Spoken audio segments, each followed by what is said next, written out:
오늘 설교 제목은 세례 요한과 예수의 죽음과 부활입니다.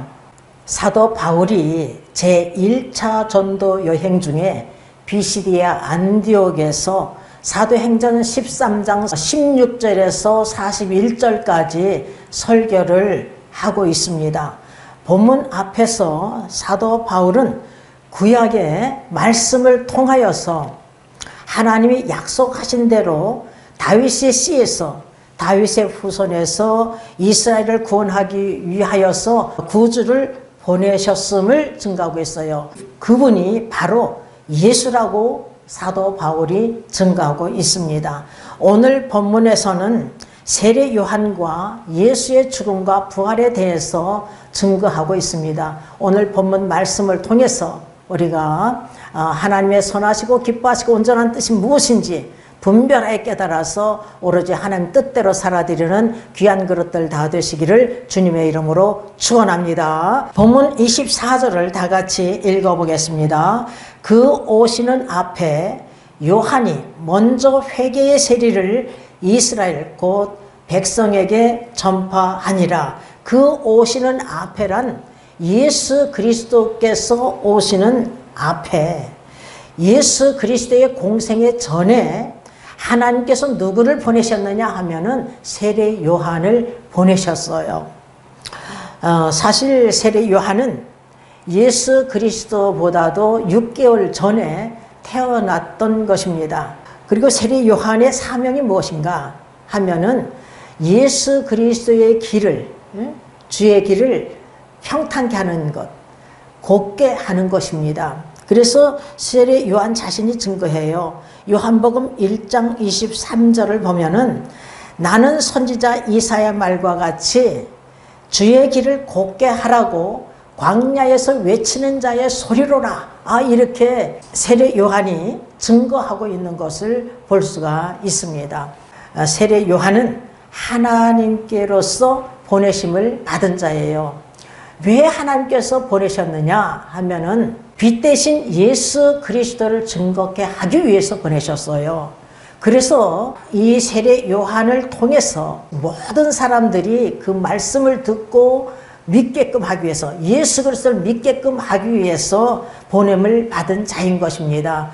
그래서 요한복음 1장 6절에서 8절을 한번 읽어보겠습니다.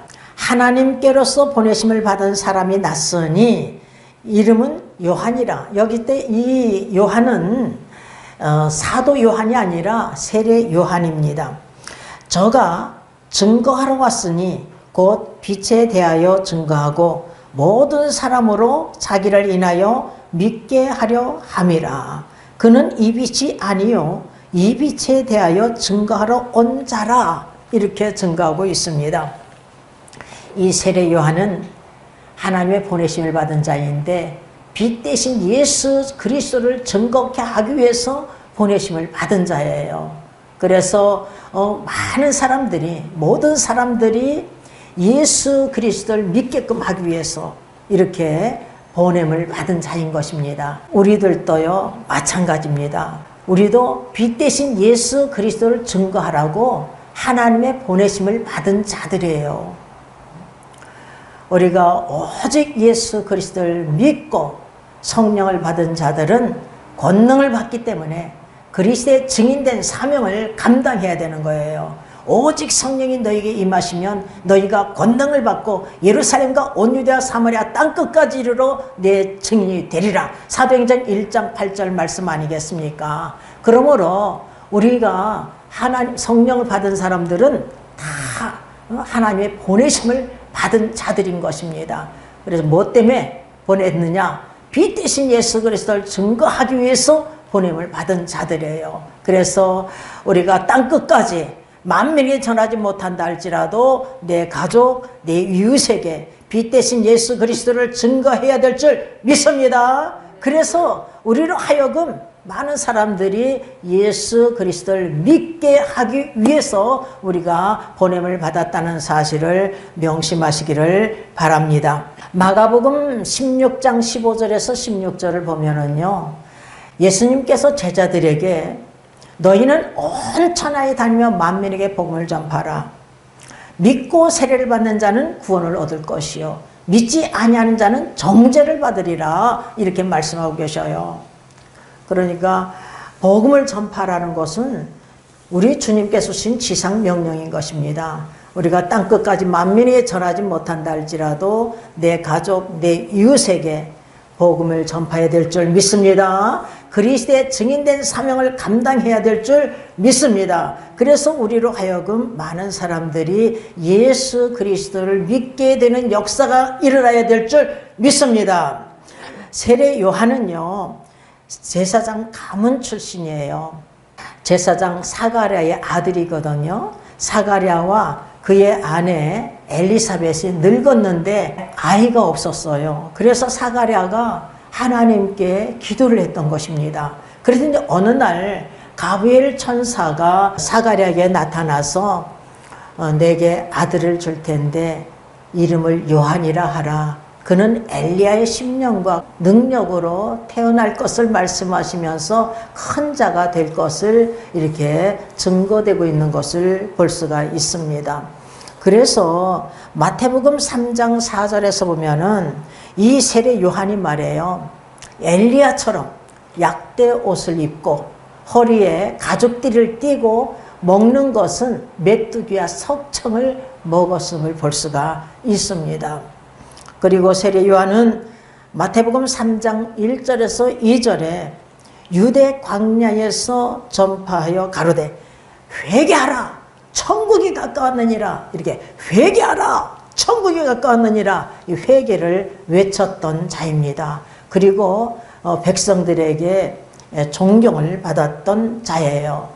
그래서 마태복음 3장 5절에서 6절 보면 이때에 예루살렘과 온 유대와 요단강 사방에서 사람들이 막 몰려와서 자기들의 죄를 자복하고 세례 요한에게 세례를 받고 있는 것을 볼 수가 있습니다. 이렇게 이스라엘 모든 백성이 세례 요한을 존경하였고 혹 예수 그리스도가 아닌가? 이분이 예수 그리스도가 아닌가? 이렇게 생각할 정도로 이렇게 인기가 있었던 것입니다.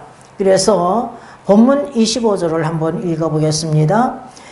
요한이 그 달려갈 길을 마칠 때에 말하되 너희가 나를 누구로 생각하느냐? 나는 그리스도가 아니라 내 뒤에 오시는 이가 있으니 나는 그 발에 신 풀기도 감당치 못하리라 하였으니 이렇게 증가하고 있는데 이 말씀은 요한복음 1장 19절에서 27절 말씀을 인용하고 있는 것입니다. 사실상 유대인들이 예루살렘에서 누구를 세례 요한에게 보냈느냐 하면 제사장들과 레위인들을 보냈어요. 그래가지고 이들이 세례 요한에게 너는 누구냐? 이렇게 질문을 해요. 그랬더니 세례 요한이 나는 그리스도가 아니다. 그러니까 이들이 질문하기를 너는 그리스도냐? 이렇게 질문하고 있는 거예요. 나는 그리스도가 아니다. 그럼 엘리야냐? 나는 아니라. 그럼 그 선지자냐? 아니라. 그러면 너는 누구냐? 우리를 보낸 자들에게 대답하게 하라. 너는 내게 대하여 무엇이라고 증거하느냐 하니까 이 세례 요한이 대답하기를 나는 선지자 이사야 말과 같이 주의 길을 곱게 하라고 광야에서 외치는 자의 소리로라 이렇게 증거하고 있는 거예요. 그리고 저희가 또 묻습니다. 내가 만일 그리스도도 아니고 엘리야도 아니고 그 선지자도 아닌데 어찌하여서 내가 세례를 주느냐? 이렇게 질문을 해요. 그랬더니 요한이 요한복음 1장 26절에서 27절을 한번 읽어보겠습니다. 요한이 대답하되 나는 물로 세례를 주거니와 너희 가운데 너희가 알지 못하는 한 사람이 섰으니 곧 내 뒤에 오시는 그이라. 나는 그의 신들매 풀기도 감당치 못하겠노라 하더라. 이 일은 요한의 세례 주던 곳 요단강 건너편 베다니에서 된 일이니라 이렇게 증가하고 있습니다. 요한이 대답하기를 나는 물로 세례를 주거니와 너희 가운데 알지 못하는 한 사람이 서 있는데 곧 내 뒤에 오시는 이라. 나는 그의 신들매 풀기도 감당치 못하는 자라고 이렇게 증거하고 있는 것을 볼 수가 있습니다. 이렇게 세례 요한은 이스라엘 모든 백성에게 존경을 받고 혹 그리스도가 아닌가 할 정도로 인기가 있는 자였음을 볼 수가 있어요. 그런데 예수 그리스도는 어떠하냐? 예수 그리스도는 세상 사람들 보기에는 마리아의 아들, 또한 목수, 요셉의 아들, 또한 예수님의 직업이 목수였어요. 그러니 예수님께서 내가 그리스도다, 내가 메시아다, 내가 구원의 주다, 구세주다, 하나님의 아들이다 하면 누가 믿겠어요? 그래서 세례 요한을 예수님의 길을 곱게 하기 위해서, 예수님의 길을 평탄케 하기 위해서 이렇게 보냄을 받은 자인 것입니다. 본문 26절을 우리 다 같이 읽어보겠습니다. 형제들, 아브라함의 후예와 아브라함의 후예, 아브라함의 후손, 아브라함의 자손과 너희 중 하나님을 경외하는 사람들아, 이 구원의 말씀을 우리에게 보내셨거늘, 이 구원의 말씀을 우리에게 주셨다. 이렇게 봐도 되고, 우리의 구원의 말씀인 예수 그리스도를 우리에게 보내셨다. 이렇게 해석을 해도 돼요. 자, 이 본문 27절을 다 같이 읽어보겠습니다.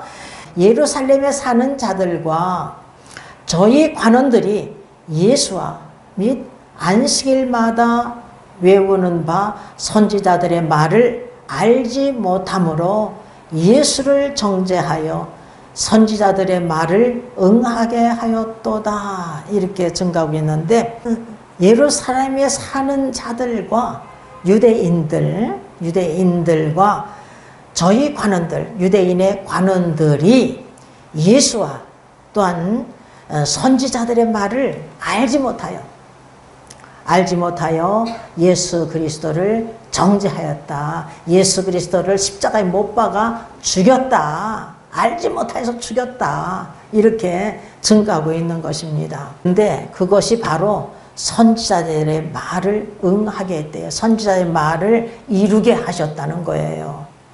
여러분, 우리는요, 다 하나님 각본 속에서 움직여가고 있어요. 하나님께서 저에게 네 뜻이 내 뜻이니라, 네 걸음걸음은 내 각본 속에서 움직여가고 있느니라, 이 말씀을요 아주 수없이 말씀하셨어요. 근데 저만 하나님의 각본 속에서 움직여가고 있느냐 하는 게 아니라 우리 모두는요, 유대인이나 이방인 할 것 없이 다 하나님의 각본 속에서 움직여가고 있는 거예요. 단지 우리가 알을 것은 뭐냐? 내가 선한 그릇 쓰임받고 있는가, 악한 그릇으로 쓰임받고 있는가 살펴서, 내가 말씀에 비춰서 내가 악한 그릇 쓰임받고 있구나, 그러면 우리는 하나님 앞에 회개하고 악한 길에서 확 돌이켜야 될 줄 믿습니다. 아멘.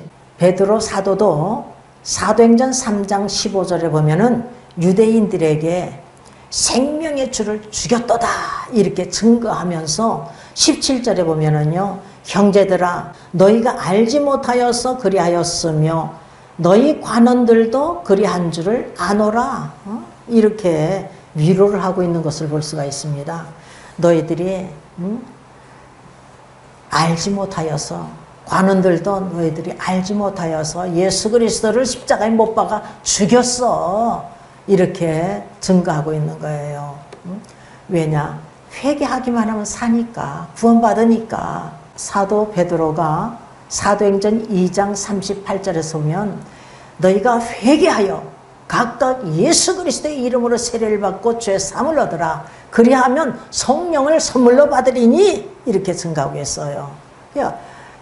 이렇게 위로하고 있는 것은 회개하고 악한 길에서 돌이키고 예수 그리스도를 믿기만 하면 구원받으니까 이렇게 위로를 하고 있는 것을 볼 수가 있는 것입니다. 본문 37절에서 보니까 예수를 정죄하여 선지자들의 말을 응하게 하였도다. 이들이 예수 그리스도를 죽인 것은요, 이렇게 선지자들의 글을 또한 이루기 위해서라는 거예요. 그러니까 우리들도 우리 자신들을 살펴봐야 될 줄 믿습니다. 선지자들의 말을 응하게 하였다는 것은 구약의 말씀을 응하게 했다는 거예요. 여러분, 구약의 말씀은 예수 그리스도께서 오실 예수 그리스도를 증거하고 있고, 신약은 오신 예수 그리스도를 증거하는 거예요. 그러니까 구약에 오실 예수 그리스도를 증거하는데, 특히 이사야서 53장을 보면 그 전체가 예수 그리스도의 고난에 대해서 증거하고 있는 것을 볼 수가 있습니다. 그리고 이사야서 53장 5절에서 보면은 그가 찔림은 우리의 허물을 인함이요 그가 상함은 우리의 죄악을 인함이라. 그가 징계를 받음으로 우리가 평화를 누리고 그가 채찍에 맞음으로 우리가 나음을 입었도다. 이렇게 증거하고 있습니다. 이와 같이 그 성경 말씀대로 예수 그리스도께서 우리의 죄를 대속하기 위해서 십자가에 못 박혀 죽으신 거예요. 가장 고난을 받으시면서 십자가에 못 박혀 죽으신 것입니다. 28절을 다 같이 읽어보겠습니다. 본문 28절. 죽일 죄를 하나도 찾지 못하였으나 빌라도에게 죽여달라 하였으니, 이렇게 증가하고 있어요. 죽일 기계를 하나도 찾지 못했어요. 빌라도 역시도 예수 그리스도를 죽일 것을 하나도 찾지 못했습니다. 그래서 몇 번씩이나 빌라도가 예수 그리스도를 놓으려고 해요. 거기다가 명절에는 한 죄수를 놓아주는 결례가 있었어요. 그래서 강도 바라바를 놓아주랴, 예수를 놓아주랴 했더니 이 백성들이, 유대 백성들이 말이에요, 바라바를 놔주고 예수를 십자가에 못 박으소서, 십자가에 못 박으소서, 십자가에 못 박으소서, 이렇게 외쳐서 큰 소리가 이었다는 거예요. 그래서 빌라도가 두려워서, 이 백성이 두려워서 예수 그리스도를 채찍질하고서는 그들에게 넘겨줬던 것입니다. 십자가에 못 박으라고 넘겨줬어요. 본문 29절에서 30절을 읽어보겠습니다. 성경에 저를 가리켜 기록한 말씀을 다 응하게 한 것이라. 성경에 저를 가리켜 기록한 말씀을 다 응하게 하기 위해서 이렇게 가룟 유다는 이렇게 예수 그리스도를 채찍질하러 그 백성들에게 십자가에 못 박으라고 내어주고, 백성들은 예수 그리스도를 십자가에 못 박아 죽인 일이 성경을 응하게 하기 위해서, 성경 말씀대로, 기록된 말씀대로 이루기 위해서래요. 그 후에 나무에서 내려다가 무덤에 두었으나 하나님이 죽은 자 가운데서 저를 살리신지라. 여러분, 나무에 예수님께서 십자가에 못 박혀 죽으셨을 때에 누가 예수님의 시체를 달라고 그랬죠? 장사하겠다고? 아레마대 요셉이 빌라도에 가가지고 예수의 시체를 달라고 그랬어요. 이 아레마대 요셉은 어떠한 사람이냐 하면은 마태복음 27장에서 보면 아레마대 요셉은 부자요, 예수님의 제자요, 그리고 누가복음 23장 50절에 보면 공회의원이요, 그리고 선하고 의로운 요셉이라고 이렇게 증거하고 있습니다. 그리고 누가복음 23장 51절에 보면 하나님의 나라를 기다리는 자리예요. 그런데 이가 공회원이긴 공회원인데 존귀한 공회원이라고 마가복음 15장 43절에서는 존귀한 공회원이래요. 그래서 존귀한 자가 이 빌라도에 가가지고 예수의 시체를 달라 하니까 빌라도가 내어주죠. 시시한 사람이 가가지고 예수의 시체를 달라고 그래 말해요. 그냥 칼로 그냥 탁 목을 벨지도 모르잖아요. 근데 존귀한 공회원인 이 아레마대 요셉이 가가지고 예수의 시체를 달라 하니까 이 빌라도가 그에게 시체를 주었어요. 그리고 아리마대 요셉이 자기가 들어갈 그 무덤을, 새 무덤을 예수님께 드린 것입니다. 이때 장사할 때, 이 아리마대 요셉이 장사할 때 누가 도왔습니까? 누가 도왔죠? 니고데모라는 사람이 도왔어요. 니고데모라는 사람이 몰약과 침량 섞은 것을 100근이나 갖고 가지고 아리마대 요셉을 도와서 이렇게 장사를 했던 것입니다. 이 니고데모라는 사람은 어떤 사람이에요? 요한복음 3장 1절에서 보면은 유대인이며 바리새파 사람이며 관원이며 10절에 보면 이스라엘 가리키는 선생이래요. 이 사람이 사람들 몰래 예수님을 찾아왔어요.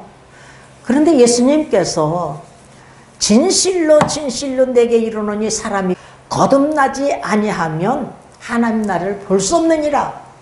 이러니까 이 니고데모가 성령 체험을 하지 못하였기 때문에 알지 못하는 거예요. 성령으로 거듭남에 대해서. 사람이 늙으면 어떻게 날 수 있습니까? 두 번째 모태에 들어갔다가 날 수 있습니까? 그러니까 예수님께서 요한복음 3장 5절에 진실로 진실로 내게 이르노니 사람이 물과 성령으로 나지 아니하면 하나님 나라에 들어갈 수 없느니라. 물은 물세례로 볼 수 있지만 물은 말씀으로 볼 수가 있어요. 말씀과 성령으로 새롭게 태어나지 아니하면 하나님 나라에 들어갈 수가 없다는 거예요. 그러므로 여러분 성령으로 거듭남이 참 중요한 줄 믿습니다. 여러분 한 사람도 빠짐없이 다 성령으로 거듭나시길 주님의 이름으로 축원합니다. 아멘. 여러분 그래서 예수님께서 성령으로 거듭남에 대해서 말씀하시면서 요한복음 3장 10절에 니고데모에게 너는 이스라엘 선생으로서 이러한 일을 알지 못하느냐 하고서 책망을 하고 계심을 볼 수가 있습니다. 여러분 아무리 이스라엘 가르치는 선생일지라도 성령 체험을 하지 못하면요 알지 못해요. 깨닫지 못하는 것입니다. 30절에 보니까 하나님이 죽은 자 가운데서 저를 살리신지라. 본문 30절 하나님이 죽은 자 가운데서 저를 살리신지라. 하나님께서 예수 그리스도를 죽은 자 가운데서 다시 살리셨어요. 이 부활 사건은요 참 중요해요. 죽은 자의 부활 사건은 예수님께서 십자가에 못 박혀 죽으시고 3일 만에 죽은 자 가운데서 살아나신 이 사건은 참으로 중요합니다. 왜 중요하냐? 우리의 육체의 죽은 자의 부활 사건이 일어나기 때문인 것입니다. 예수님께서 부활하시지 않았으면 우리도 부활의 역사가 없어요. 그런데 예수님께서 분명히 말씀하고 계시거든요. 예수님께서 재림하실 때에 무덤 속에 있는 자들이 다 일어난다는 거예요. 선한 자나 악한 자나 다 살아서 살아난다는 거예요. 그래서 요한복음 5장 29절에서 보면 선한 일을 행한 자는 생명의 부활로 악한 일을 행한 자는 심판의 부활로 일어날 것을 예수님께서 말씀하셨어요. 이 선한 일을 행한 자는 예수 그리스도를 믿고 하나님을 믿고 선한 일을 행한 자를 말하고 있는 거예요. 그래서 고린도전서 15장에 보면 부활장이잖아요. 죽은 자가 다시 사는 것이 없으면 예수 그리스도께서 다시 살지 않았다. 육체의 죽은 자가 다시 사는 것이 없으면 예수 그리스도도 다시 살지 않았다고 강조하고 있음을 볼 수가 있습니다. 우리는 예수 그리스도를 믿는 것은 영원한 생명을 얻기 때문에 믿는 거예요. 그렇지 않으면 믿을 필요 없어요. 예수 그리스도를 믿느냐 믿지 않느냐 하는 것은 죽느냐 사느냐의 문제예요. 예수 그리스도를 믿느냐 믿지 않은 것은 구원받느냐 멸망하느냐 영생을 얻느냐 영벌에 처하느냐 천국 가느냐 지옥 가느냐 이 문제인 것입니다. 그러므로 우리가 예수 그리스도를 믿는 줄 믿습니다. 본문 31절에 보니까 갈릴리로부터 예루살렘에 함께 올라간 사람들에게 여러 날 보이셨으니, 여러분 여러 날 보이셨대. 며칠 동안 보이셨어요? 40일 동안 보이셨어요. 예수님께서 부활하신 후에 40일 동안 보이셨어요. 사도행전 1장 3절입니다. 해 받으신 후에 또한 저희에게 확실한 많은 증거로 친히 사심을 나타내사 40일 동안 저희에게 보이시며 하나님 나라의 일을 말씀하시니라. 이렇게 증가하고 있어요. 40일 동안 확실한 증거로 예수님께서 나타내 보이셨어요. 이렇게 여러 날 보이셨으니 저희가 이제 백성 앞에 그의 증인이라. 이렇게 증가하고 있습니다. 그런데 제일 먼저 누구에게 보이셨죠? 예수님께서 살아나셔서 7 귀신 들렸다가 고침받은 막달라 마리아에게 보이셨어요. 그래서 얼마나 기쁘겠어요. 울며 슬퍼하고 있는 이 제자들에게 가서 예수님께서 다시 살아나셨다, 부활하셨다, 내가 보았다 해도 듣고도 믿지 않는 거요. 이제 두 제자는 사도들이 아니라 예수님을 따랐던 두 제자예요. 시골길을 가는데 예수님께서 다른 모양으로 나타내 보이셨어요. 이들도 남아있는 제자들을 향해서 예수님께서 부활하셨다, 다시 살아나셨다, 우리가 보았다 해도 듣고도 믿지 않는 거예요. 그래서 예수님께서 그 후에 11 제자들이 음식 먹을 때에 호련히 그곳에 나타나셔서 예수님께서 그들의 믿음이 없는 것과 마음이 완악한 것을 꾸짖으셨어요. 그 이유가 뭐냐 하면 예수님께서 살아나신 것을 본 자들의 말을 듣고도 믿지 아니하였기 때문이라는 거예요. 이 말씀이 마가복음 16장 14절에 기록이 되어 있어요. 그 후에 11 제자가 음식 먹을 때에 예수께서 저희에게 나타나사 저희의 믿음이 없는 것과 마음이 완악한 것을 꾸짖으시니 이는 자기의 살아난 것을 본 자들의 말을 믿지 아니함이로라. 예수님께서 살아나신 것을 본 자들의 말을 듣고도 믿지 아니하였기 때문에 믿음이 없는 것과 마음이 완악한 것을 꾸짖었음을 볼 수가 있습니다.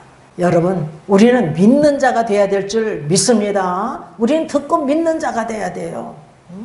여러분, 그런데 왜 세례 요한이 이렇게 훌륭한데 말이에요. 여자가 난 자 중에서는 가장 큰 자인데 저 천국에서는 가장 작은 자래요. 아무리 작은 자일지라도, 아무리 아주 작은 자일지라도 저보다 큰 자가 된대. 왜 그럴까요?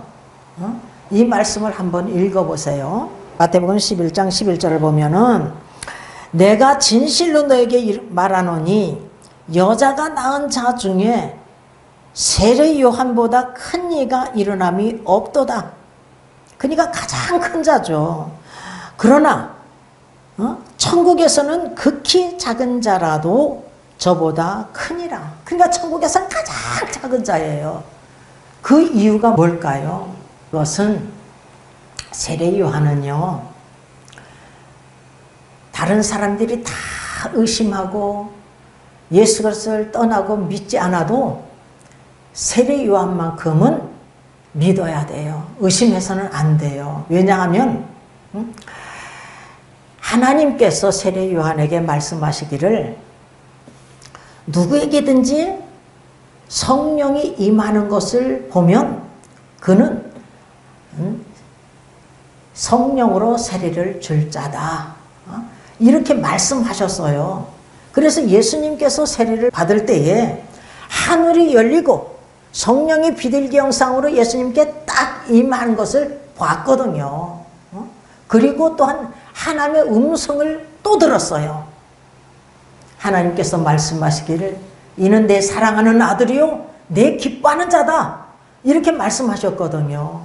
그러니까 이 세례 요한 자신이 이렇게 증거해요. 나도 몰랐다. 나도 예수 그리스도를 몰랐다. 그런데 하나님께서 나에게 말씀하시기를 누구에게든지 성령이 임하는 것을 네가 보거든 그가 성령으로 세례를 줄 자다. 이렇게 말씀하셨기에 내가 그리스도를 증거한다. 세상 죄를 지고 하는 하나님의 어린 양이로다 하면서 이렇게 증거하고 있잖아요. 그래서 증거하는 거라고 이렇게 증거하고 있는 것을 볼 수가 있습니다. 그러므로 이 세례 요한이 말해요. 자기가 감옥소에 들어갔거든요. 이제는 사명이 끝났어요. 예수님의 길을 평탄케 해놓고서는 자기는 죽어야 돼. 그것이 자기 사명이거든요. 예수님 길을 열어주는 기만 하고 예수님이 나타나야 되거든. 자기가 나타나는 게 아니라 예수님이 나타나야 되거든요. 그래서 감옥소에 들어갔는데 예수님께서 자기를 끄집어내 줄 줄 알았더니 끄집어내 주지 않는 거예요. 그래서 이가 예수님께서 하는 일을 듣고 자기 제자들을 보내요. 오실 리가 당신이십니까? 우리가 다른 일을 기다려야 합니까? 이렇게 질문을 하고 있는 것을 볼 수가 있습니다. 그래서 예수님께서 이와 같이 말씀하는 거예요. 마태복음 11장 2절 3절을 다 같이 읽어보겠어요. 요한이 옥에서 그리스도의 하신 일을 듣고 제자들을 보내요. 예수께 여짜오되 오실 그이가 당신이옵니까? 우리가 다른 일을 기다리오리까? 이렇게 질문을 하고 있는 것이에요. 다른 사람은 다 의심해도 세례 요한만큼은 의심하면 안 돼요. 여러분 보세요. 저도 11살 때 하늘이 열리는 것을 목격했잖아요.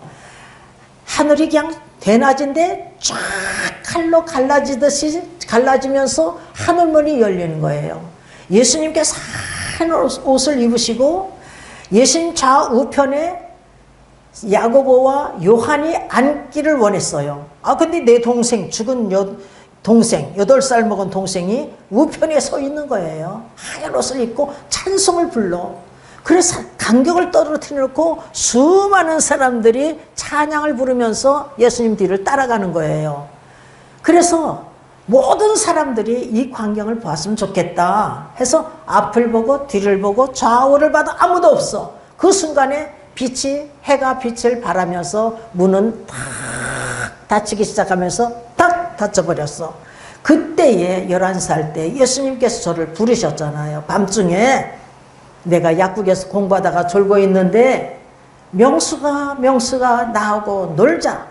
그래서 막 뛰쳐나갔잖아요. 예수님과 같이 산책을 했잖아. 실질적으로 산책을 한 거예요. 차가 오면 섰다가 차가 지나가면 걷고, 제주도 가면 관독청이라는 데가 있어요. 거기서 눈을 번쩍 뜨니까 예수님도 안 계시고 아무도 없어. 나 혼자. 그래 막 울면서 왔는데 약국문이 이미 닫혔어요. 이렇게 2번씩이나 사무엘아 사무엘아 부르셨듯이 명수가 2번씩이나 부르셨고 30년 만에 하나님께서 1986년도 8월 13일 날 친히 안수해 주셨잖아요. 5손가락이 딱 눌리는데 하나님 하고 외쳤더니 하늘에서 우렁찬 음성이 들리는 거예요. 네가 6년 전 7년 전 교회 앞에서 간증한 것이 계시다. 수안보 온천에서 80년도에 수안보 온천에서 우리 성림교회가 세워지고 주의 종됨을 보여주는데 이게 계시래요. 이 놀라움이 큰 확신하고 부르짖었더니 하나님께서 또 말씀하시기를 네가 미술학원 원장도 연단이었다. 작년 3월 7일부터 간증의 입이 열린 것도 연단이었다. 이제 당장 일어나서 교회에서 간증하고 만민에 전하고 땅끝까지 내 증인이 되라. 이렇게 말씀하셨다니까요. 그러므로 본 자요 들은 자이기 때문에 다른 사람들이 다 떠나도 예수님을 믿지 않아도 종은요 믿어야 되는 거예요. 의심해서는 안 돼요. 이와 같이 세례 요한도 마찬가지인 거예요. 절대로 의심하면 안 되거든요. 예수님을 믿어야 되는데 믿지 못하고 의심하고 있는 것을 볼 수가 있어요. 그래서 이 세상에서 난 자 중에서 가장 큰 자이지만 저 천국에서는 가장 작은 자가 된 거예요. 여러분은 예수 그리스도를 믿는 자가 되시길 주님의 이름으로 축원합니다. 하나님 말씀을 듣고 믿는 자가 되시길 주님의 이름으로 축원합니다. 듣고 성령을 받아서 권능을 받고 그리스도의 증인된 사명을 감당하시기를 주님의 이름으로 축원합니다. 아멘.